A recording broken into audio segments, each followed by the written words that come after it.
We often hear about patient stories while they battle cancer, but not much from the minds who are in the middle of the cure. Yesterday, we heard from women in their 40s who are in a fight for their lives, and today we hear from the sometimes unsung heroes.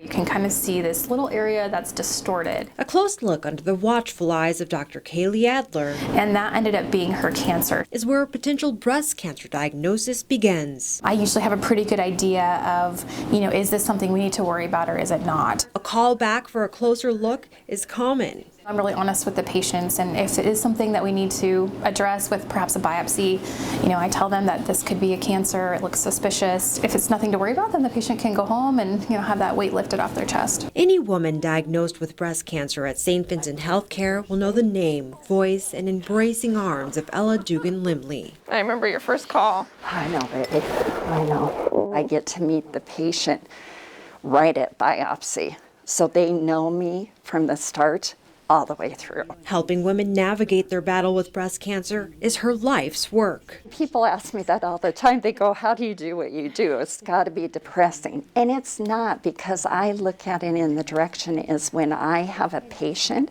we found the disease. That means I know that patient's going to get care and she's going to get help and be able to live. Helping women live is also the mission of medical oncologist Dr. Patrick Cobb. Once a woman is diagnosed with breast cancer and comes to see us, we develop a long-term relationship with these ladies, and that lasts for years. 30 years in this profession, time brings more hope. Advances in surgery, radiation therapy, and especially chemotherapy, the prognosis for a woman who's diagnosed, even with pretty advanced breast cancer, is much, much better than it was a long time ago. There's always hope. Licensed clinical worker Bevier sees hope as women take on this unexpected turn. So it seems like everyone else's life goes on, and then you, with a cancer diagnosis, your life kind of stops and it becomes your treatment plan, your visits. And so I think watching the hope that comes from their resilience of walking through those things is very empowering.